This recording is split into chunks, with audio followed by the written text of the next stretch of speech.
Bonjour, je suis Ludovic Legac du cabinet Halifax Consulting, spécialiste de la performance commerciale et managériale. J'ai conçu le test commercial B2B pour vous aider à prouver vos compétences et vous faire remarquer par les employeurs. Nous allons voir dans cette vidéo les compétences que nécessite le métier de commercial dans une entreprise faisant des affaires avec d'autres entreprises.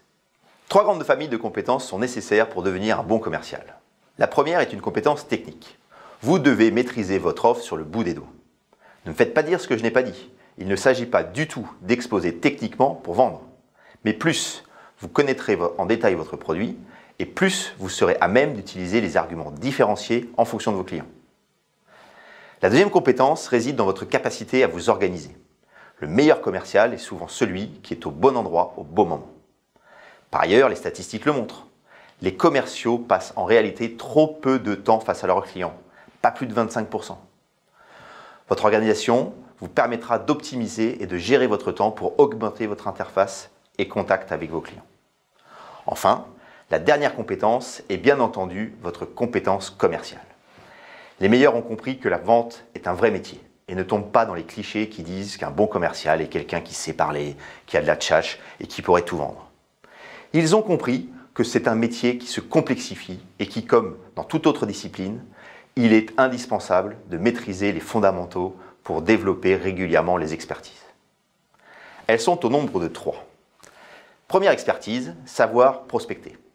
Le développement de son portefeuille est l'obsession première du commercial. Trouver de nouveaux clients, entrer de nouvelles affaires, générer du business doit guider son action. Mais avant de conclure, il faut rencontrer et donc décrocher des rendez-vous. Deuxième expertise, savoir convaincre. C'est l'étape cruciale de la vente. Elle commence dès les premières secondes de votre rendez-vous. Vous devez déjà convaincre que vous êtes la personne de la situation face à votre interlocuteur, avant de lui présenter votre offre et de l'interroger sur ses besoins. Être convaincant, c'est aussi savoir traiter les objections avec autorité et professionnalisme, en ne se défilant pas et en défendant les points forts de votre offre. Enfin, troisième expertise, savoir négocier.